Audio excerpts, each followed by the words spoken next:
우리 허리 좀 펴시고 어깨도 좀 벌리시고 허리 쭉 펴세요. 가슴에 손을 모시고요. 우리 성안교회 축복의 은혜를 함께 고백하도록 해보겠습니다. 우리 성안교회는요 성령의 임재가 가득한 교회이고요, 성령의 기름 부으심이 충만한 교회입니다. 우리 가정은요 물된 동산 같은 가정이고요, 물이 마르지 않은 샘 같은 가정입니다. 나는요 보배롭고 존귀한 하나님의 사랑받는 아들입니다. 나는 주 안에서 잘 될 수밖에 잘 될 수밖에 우리 옆 사람 보면서 나는 주 안에서 잘 될 수밖에 없습니다. 오늘 주 안에서 잘 되기를 염원하고 갈망하는 우리 모두에게 성령 하나님이 함께 계실 줄로 믿습니다. 누군가가 여러분과 저에게 당신은 지금 왜 사십니까? 이렇게 질문을 한다면은 좀 불편해질 수 있겠죠. 그리고 좀 더 심하면은 마음에 불쾌감이 생길 수도 있을 것입니다. 그런데요, 이 질문을 내가 내 자신에게 스스로 하게 되면은 그 의미는 좀 달라지는 것 같아요. 나는 왜 사는가? 내가 내 자신에게 물으면은요, 남이 물었을 때와 또 다른 새로운 느낌과 또 새로운 생각들이 우리 마음 가운데 올 것 같아요. 오늘 여러분 누가 물었을까 아니라 이제 금년도 또 벌써 10월 달이 되고 하고 12월 둘째 주 2일이잖아요. 그럼 금년에도 2달밖에 안 남았는데 내가 왜 살지? 한 번쯤 한번 물어볼 수 있기를 바랍니다. 이 가을 낙엽을 밟으면서도 여러분이 조용한 자기 시간을 가지면서 내가 왜 살고 있지? 나는 앞으로 왜 살려고 하는 거지? 한 번쯤 이렇게 묻는다면은 우리 인생이 좀 더 깊이가 더해지는 삶을 살지 않을까, 그렇게 생각이 됩니다. 우리가 먹고 살기 힘들고 생존 자체가 문제가 될 때에는 어떤 면에서 볼 때 이와 같은 질문은 사치일 수가 있습니다. 그런 것을 생각할 여지가 없기 때문이죠. 그것은 다 배부른 사람들의 겉멋처럼 보일 수가 있기 때문에 이제 사치스러운 질문이라고 보이는 거예요. 생존 자체가 문제되는데 절박한 삶에서 삶의 의미와 목적을 묻고 생각하는 것은 일종의 사치라고 생각이 되는 겁니다. 하루 세끼 굶지 않고 밖에서 잠자지 않고 가족들과 함께 살 수 있으면 그것만으로도 얼마든지 감사하며 행복을 느끼며 살 수 있는 것입니다. 우리는 그것을 함부로 하찮은 것으로 매도하는 것은 잘못된 태도라고 할 수가 있습니다. 생존 자체가 얼마든지 삶의 목적이 될 수가 있습니다. 생존 자체가 삶의 목적이 되는 만큼 절박한 삶이 있다는 것을 우리는 인정해야만 하는 겁니다. 한 남자로서 한 아내, 한 여자의 남편이 되고 자녀가 한 아이들의 아버지로서 가정으로서 가정을 책임지는 남자들에게는 이게 굉장히 절박할 수가 있다는 얘기인 겁니다. 그러므로 가족들을 편히 잘 살 수 있게 하는 것, 그것이 삶의 목적이고 목표일 수가 있다는 것입니다. 그러나 우리가 분명한 것은 사람이 맨날 그렇게 먹고 사는 일에만 혁급하게 이렇게 사는 것은 아니잖아요.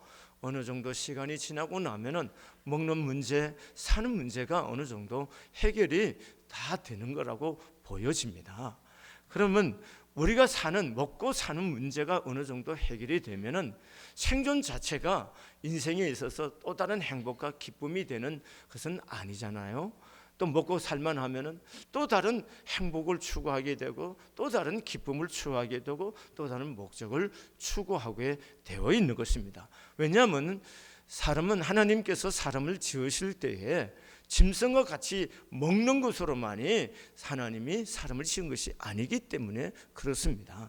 사람은 하나님의 형상대로 지음을 받았기 때문에 또 다른 의미를 추구하면서 살게 되어 있습니다. 그래서 동물들에게 없는 인간에게 예술이 있는 거고 문학이 있는 거고 철학이 있는 거고 그리고 과학이 있는 거고 이러면서 사람은 보다 높은 가치와 의미를 부여하면서 인생을 갈망하고 또 추구해 가면서 살고 있습니다. 그런 의미에서 종교라는 것은 뭡니까? 인간은 짐승에게 없는 것이 유일한 것이 종교가 아닌가요? 인간만이 가질 수 있는 것이 종교잖아요. 종교라는 것은 무엇을 탐구하는 겁니까? 인생의 의미를 탐구하는 거잖아요. 왜라는 질문을 던지는 게 종교인 겁니다. 그럼 우리가 예수를 믿을 때 예수 믿는다는 게 뭔지 우리가 알아야 되잖아요. 왜 믿는 건가 이런 거예요. 그리고 왜 내가 하나님 안에서 사는 건가? 왜 사는 건가? 이렇게 묻는 것이 사실은 종교가 주는 질문이고, 또 그것에 대한 대답을 갖고 사는 것이 종교 생활이라고 볼 수가 있는 것입니다. 오늘 본문의 말씀은요, 사도 바울이 감옥에 있으면서 빌립보 교회에다가 편지를 쓴 것입니다.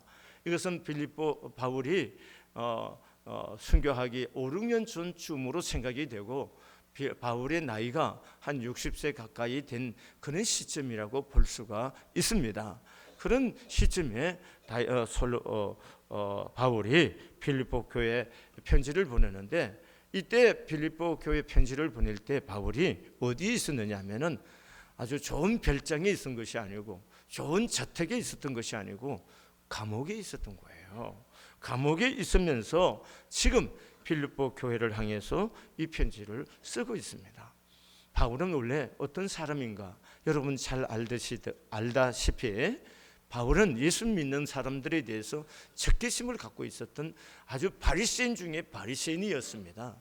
그런 그가 예수 믿는 사람들을 스데반이 잡혀서 돌에 맞아 죽을 때 그의 증인으로서 옷을 들고 있었던 사람이 바울이었습니다. 그리고 예수 믿는 사람들을 박해하고 예수 믿는 사람들을 잡아오게 놓고 죽이는 일에 앞장섰던 사람이 바울입니다. 그런 그가 예루살렘을 중심으로 한 유대 땅에서만 그런 열심을 낸 것이 아니고 외국에까지 나가서 예수 믿는 유대인들을 잡아다가 오게 놓고 죽이기 위해서 열심을 냈습니다. 그래서 어느 날 다메섹이라고 하는 도시에 가서 예수 믿는 사람을 잡으러 가려고 하는 공문을 가지고 갈 때에 다메섹 도상에서 큰 빛 가운데서 그가 주님을 만나게 됩니다. 위에서 음성이 강렬한 빛 속에서 음성이 들립니다. 사울아 사울아 너는 왜 나를 핍박하냐? 주여 너시니까 나는 네가 핍박하는 예수다. 이런 주님과의 만남이 이루어지는 겁니다. 그 후에 그의 눈이 멀고 또 성에 들어가서 예수를 믿는 제자를 통해서 눈이 떠지고, 그러고 나서 그가 기운을 차린 다음에 가장 먼저 한 일이 뭐냐면은 예수가 구주시다는 거, 예수님이 내 인생의 주인이시다는 것을 증거했습니다. 그러면 잘 보세요. 예수는 다메섹 도상에서 사울은 예수님에게 다메섹 도상에서 붙잡힘을 받습니다. 그 붙잡힘을 받고 처음 한 일이 뭐예요? 예수가 메시아다는 것을 증거하고 그 일을 30여 년 동안 줄기차게 해왔고, 지중해 연안을 중심한 소아시아 그곳을 여행하면서 많은 도시에 교회를 세우고 수많은 사람들을 주께로 돌아오게 한 사람이 누구냐면 사도 바울입니다. 이런 바울이 지금 감옥에 있는 겁니다.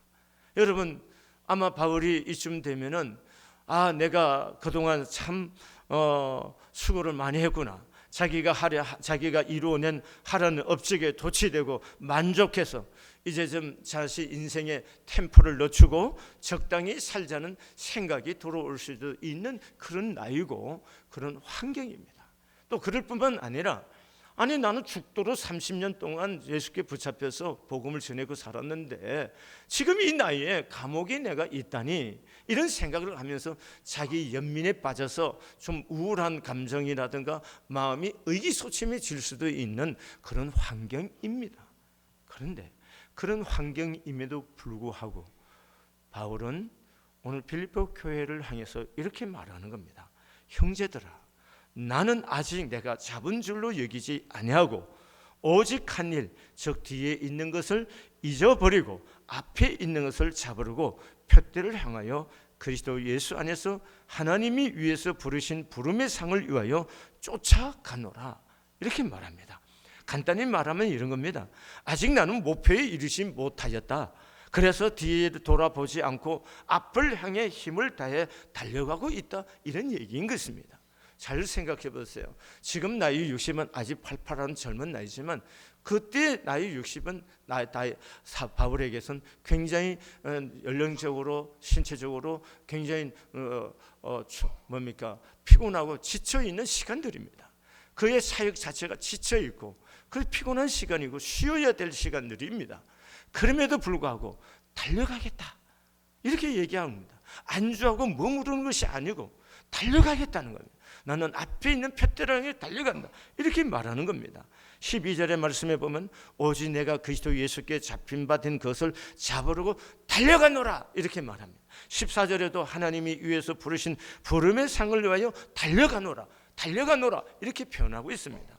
여기서 달려간다는 히브리어는 디오코라는 말인데 이 말의 의미는 뭐냐면 단거리 육산 성수가 꼬린 지점을 향해서 허리를 굽혀서 오로지 전력 질주해서 달려가는 이때 표현이 바로 디오코라는 말을 쓰는 것입니다.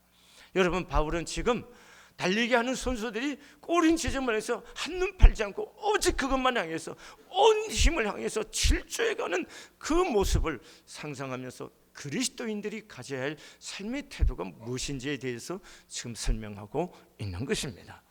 여러분, 그는 표대를 향해서 지금 달려간다고 하고 있습니다. 그가 말하는 그럼 달려가는 그 표대가 무엇일까요? 그것이 12절 끝에 이렇게 말합니다. 내가 그리스도 예수께 잡힌 바 된 그것이라고 말합니다. 예수 그리스도에게 잡힌 바, 내가 잡힌 거, 그것이 표대라는 것이요. 그 다음에 13절 중간에 보면 한 일이라고 합니다. 두 가지 일이 아니라 한 가지 일이라는 겁니다. 그리고 앞에 있는 것이라고 말합니다. 다시 말하면 예수님에게 잡힌 바 된 그것, 그 한 가지 일을 위해서 나는 지금 달려간다는 겁니다. 그러면 예수께 잡힌 바 된 그 한 가지 일이라는 게 뭘까요?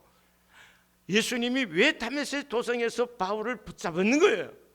그것은 이방인들에게 예수 그리스도의 십자가와의 부활의 복음을 전하기 위해서 예수가 바울을 붙잡은 거예요. 그럼 바울은 예수께 붙잡힌 사람으로서 지금 그 예수 그리스도의 복음을 전하기 위해서 나는 멈추지 않고 지금 달려가겠다는 겁니다. 그런 얘기를 하는 겁니다. 여러분, 이런 정신과 이런 삶의 태도를 가진 사람이 누구냐? 바울이라는 겁니다. 여러분, 오늘 이런 의미에서 현대를 사는 우리들이 진정 그리스도인으로서 살아갈 때에 어떤 태도로 어떤 자세로 살아야 되는가에 대해서 많은 도전을 주고 시사하는 바가 크다는 얘기인 것입니다. 바울의 오직 예수께 붙잡힌 그 한 가지 일, 예수 그리스도의 십자가의 복음을 전하는 것, 그것이 한 가지 일. 어떻게 하든지 주님을 존귀케 하고 기쁘시게 하고 주의 마음에 드는 사람이 되고자 하는 것, 이게 바울이 소원하고 달려갈 한 가지 목표요 표대라는 것입니다. 여러분, 빌립보서 1장 20절의 말씀에 보면은 바울이 이렇게 말합니다. 나의 간절한 기대와 소망을 따라 아무 일에든지 부끄럽지 아니하고 오직 증과 같이 이제도 온전히 담대하여 살든지 죽든지 내 몸에서 그리스도가 존귀히 되게 하려 하나니, 이렇게 말하고 있습니다. 그럼 바울의 삶의 궁극적인 의미는 뭐일까요? 왜 사는 걸까?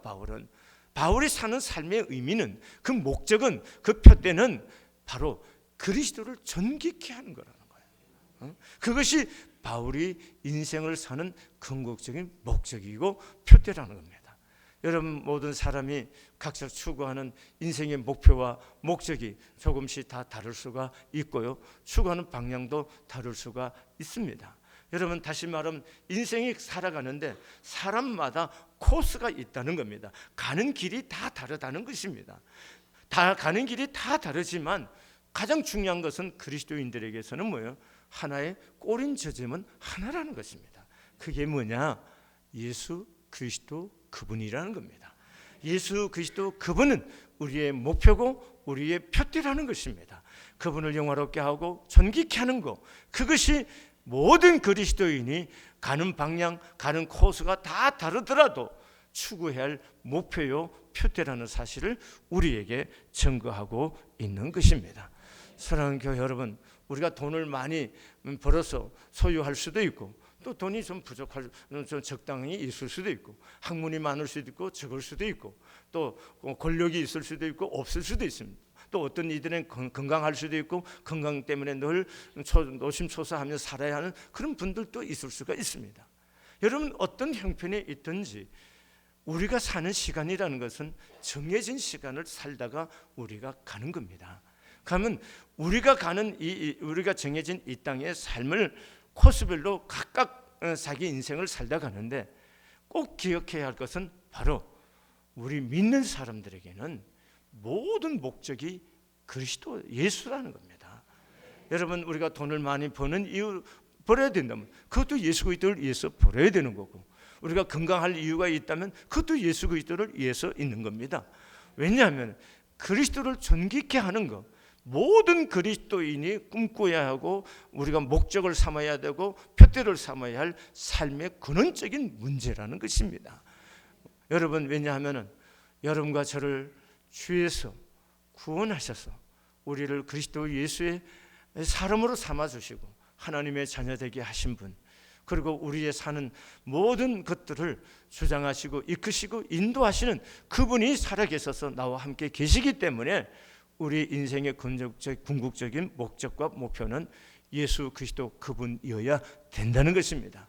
오늘 여기 앉아서 예배하는 여러분과 저의 삶 속에서도 우리의 사는 시간, 낙심이 되는 시간도 있고 좌절하는 시간도 있고 우울하고 또 이게 소침해서 낭망하는 시간도 있을 수가 있습니다. 그러나 우리가 일어나야 할 것은 뭐냐 하면은 바로 눈을 들어 예수를 바라봄으로 그 자리에서 우리의 삶이 일으킴을 받고 세움을 받는 은혜의 역사가 있어지기를 진심으로 바랍니다.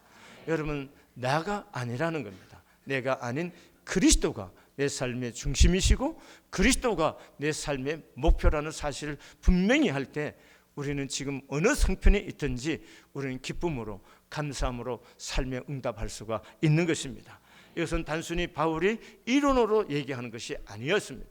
바울은 지금 감옥에 있지만 감옥 밖에 있는 빌립보 교회를 위해서 내가 말하노니 기뻐하라, 내가 다시 말하노니 기뻐하라고.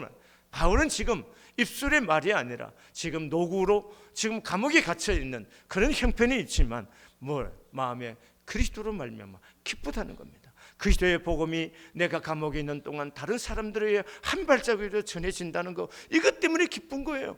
바울의 기쁨의 근원은 예수지 자기의 편안함, 자기의 명예 이런 것이 아니었다는 겁니다. 오늘 여러분과 제가 추구할 삶은 바로 예수, 그분이 우리의 삶의 목표고 우리의 표대가 되어질 수 있기를 진심으로 바랍니다.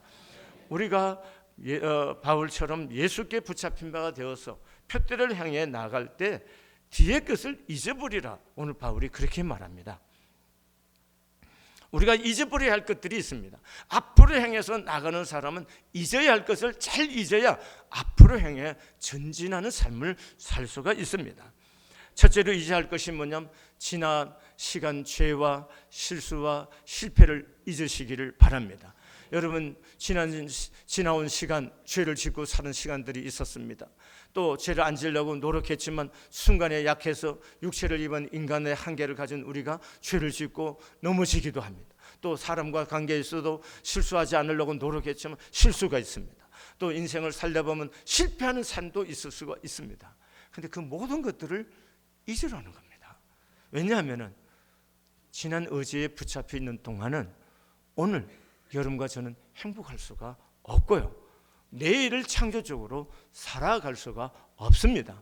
예수님은 그렇기 때문에 우리가 우리 죄를 자백하면 저는 미쁘시고 의로우사 우리 죄를 사하시고 모든 불의에서 우리를 깨끗게 하신다고 말씀하셨고, 내가 너희 죄를 등 뒤에 던져버렸다고 말씀하셨고, 내가 너희 죄를 기억치 아니하노라 이렇게 말씀하셨습니다. 여러분과 제가 지은 죄가 있다 하더라도 주님 앞에 자백함으로 주님이 씻겨주시고 용서해 줌으로 기억지 하시는 주님 앞에서 여러분 자신들도 여러분 자신의 죄를 잊어버릴 수 있기를 바랍니다. 실패도 잊어버리시기를 바랍니다. 실수도 잊어버릴 수 있기를 바랍니다. 그래야 지금을 살 수가 있는 거고 미래를 만들어 갈 수 있는 삶을 우리가 살 수가 있는 것입니다. 두 번째로 우리가 잊어야 할 것이 있습니다. 다른 사람에 대한 원한이라든가 미움을 잊어버려야 합니다.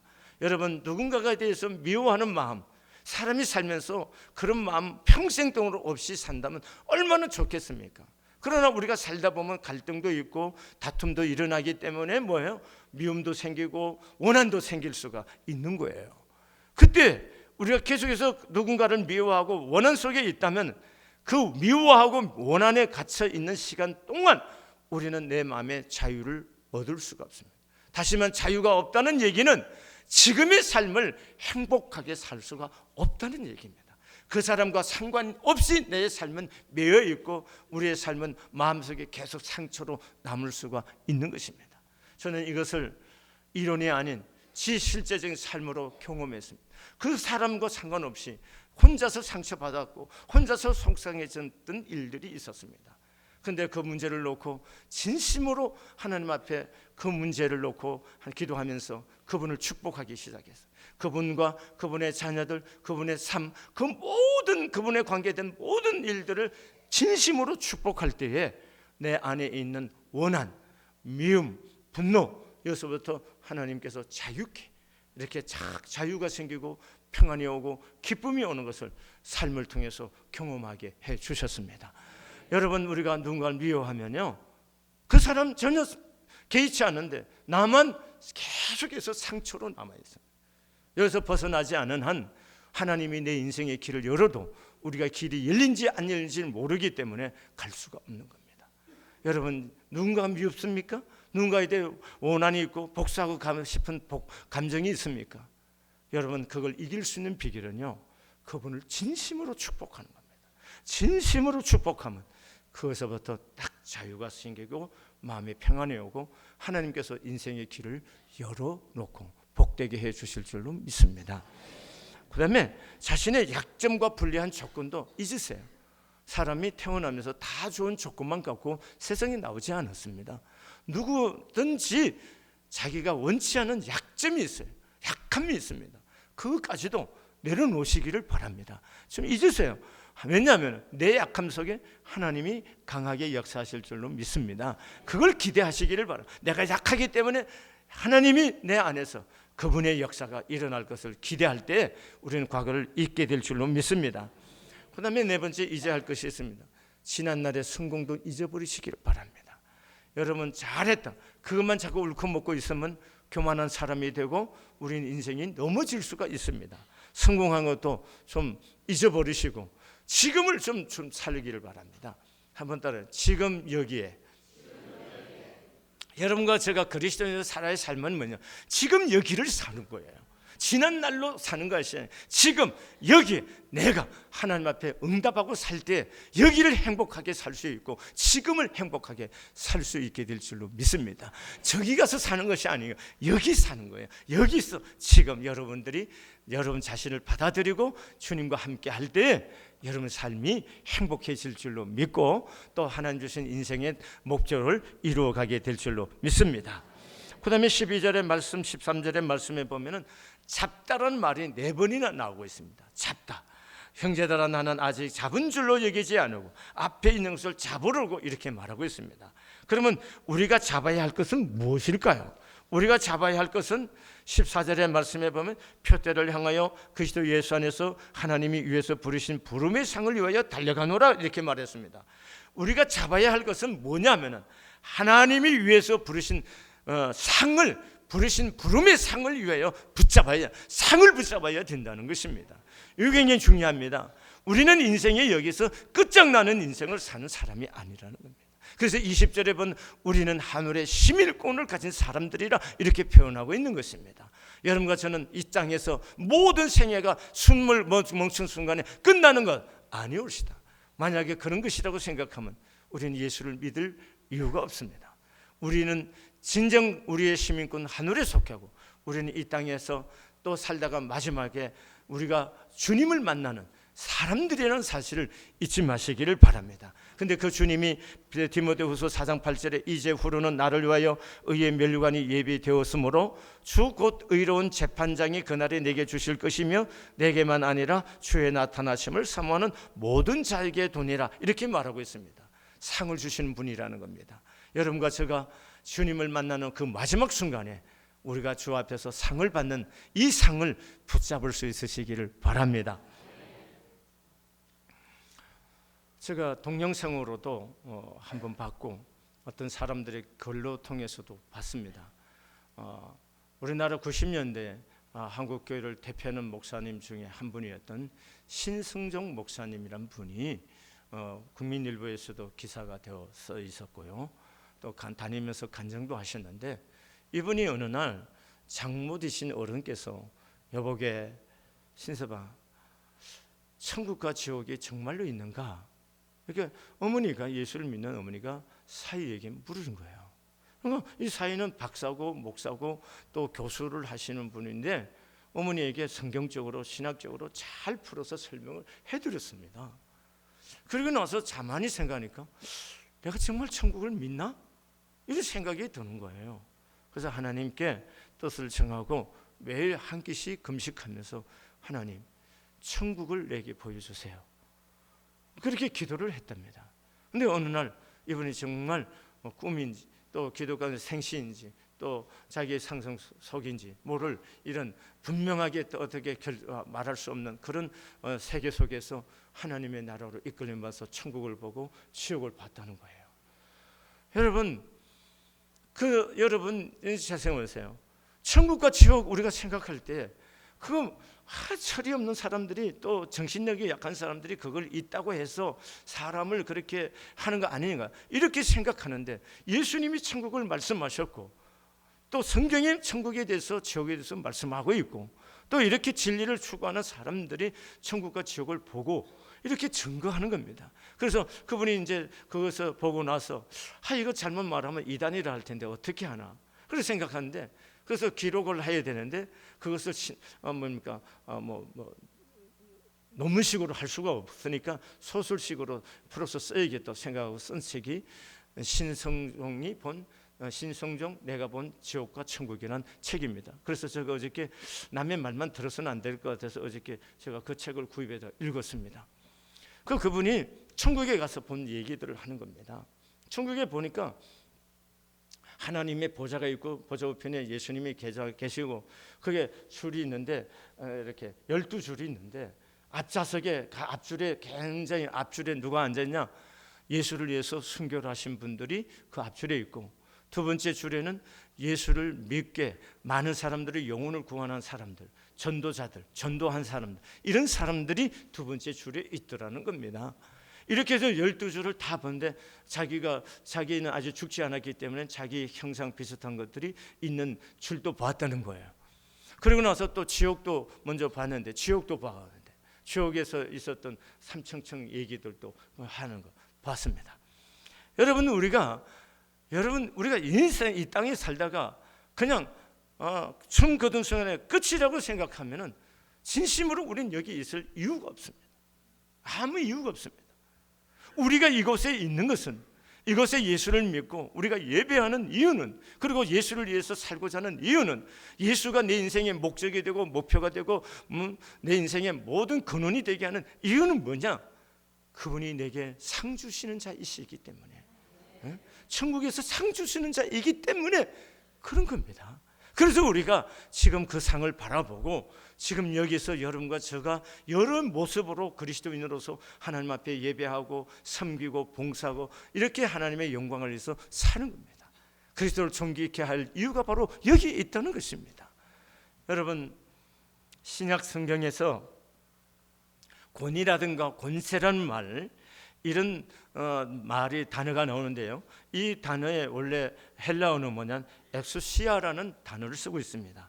이 엑수시아는 본질이라고 하는 뜻을 가지고 있는 우시아라는 말과 무엇으로부터의 뜻을 갖고 있는 엑스라는 말이 합쳐져서 엑수시아가 되었습니다.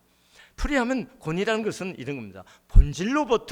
본질에서부터 비롯된 것이다 하는 것입니다. 권위가 뭐냐? 본질에서부터 비롯된 것, 그게 권위라는 겁니다. 여러분, 그런 점에서 세상에는 권위가 두 가지가 있습니다. 하늘로 본질로 삼는 권위와 땅을 본질로 삼고 사는 것, 다시 말하면 하나님을 본의로 삼고 본질로 삼는 권위와 사람을 본질로 삼고 삼는 권위가 있다는 것입니다.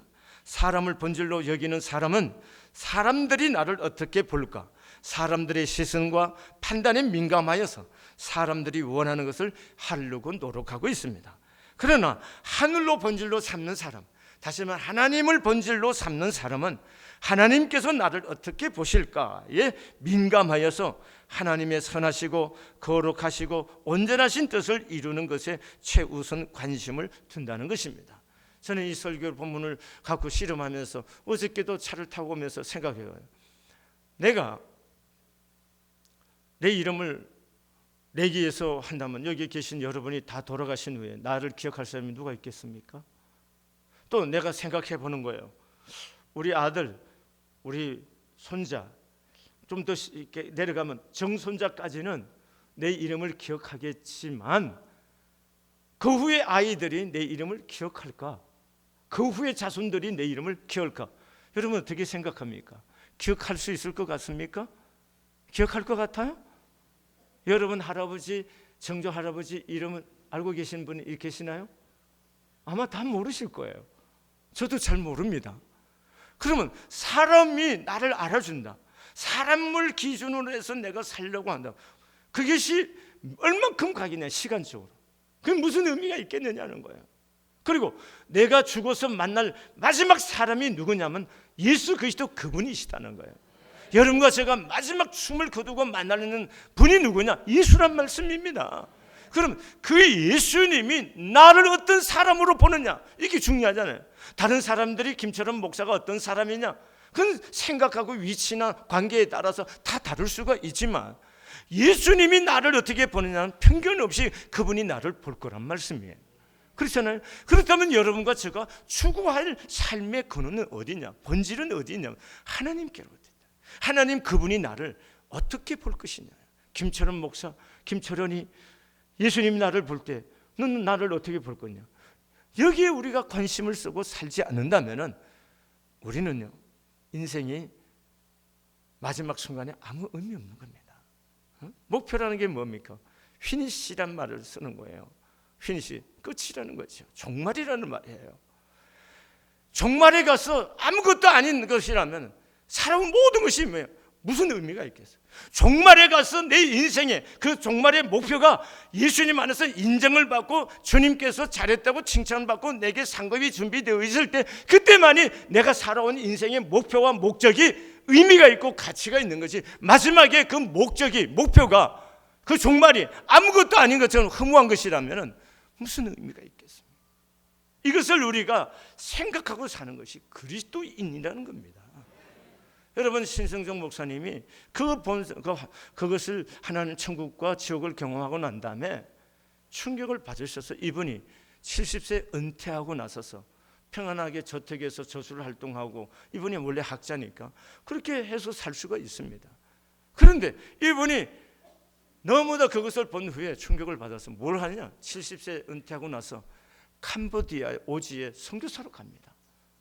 여러분, 어떻게 하든지 한 영혼이라도 더 구원해야겠다, 이것이 하나님의 나라에서 상이라는 거죠. 이런 삶을 목적이 새로워진 거죠. 목표가 새로워진 거죠. 그 화려한 목사의 경력을 다 뒤로하고 캄보디아에 70세 된 어른이 캄보디아 오지에 가서 선교하는 겁니다. 얼마 전에 교회 뉴스 보니까 인도에 또 부르심을 받아서 인도로 지금 건너가서 선교 사역을 하고 계십니다. 여러분과 제가 인생을 어떻게 살아야 되는지, 우리가 예수를 믿으면서 산다는 것이 무엇을 얘기하는 것인지 우리 생각해야 되는 거야. 아니겠습니까? 사랑하는 교회 여러분, 현대인들은 생각하는 것도 남의 말 듣는 것도 다 싫어해요. 사실이잖아요. 그렇지만 우리가 한 번쯤 우리가 주님 앞에서 내가 살아야 할 남은 인생이 있잖아요. 내가 남아있는 인생이 얼마인지 모르죠. 그 남은 인생을 이대로 끝을 내도 괜찮은 건지 물어볼 수 있는 하프타임의 시간은 좀 필요하지 않을까 생각이 되는 겁니다. 그러니까 여러분과 제가 여러분의 인생에 좀 멈춰서서 남은 내 인생을 어떻게 살아야, 예수가 내 인생의 진정한 목표가 되고 그리고 그 예수를 전하고 예수를 증거하기 위해서, 그리고 예수를 존귀케 하기 위해서 내 이름은 감추어지고 이렇게 한번 살아봐야겠다, 한번 뜻을 세워보는 것도 좋지 않을까 생각되는 겁니다. 사랑하는 교회 여러분, 이 성한 교회가 하나님이 기뻐하는 교회 되기를 원합니다. 그분의 그런 교회라고 다 하나님 기뻐하는 것이 아니라는 겁니다. 하나님이 기뻐하는 교회가 있다는 겁니다. 진정으로 하나님이 기뻐하는 교회, 이게 내 목회가 아니고 하나님의 일.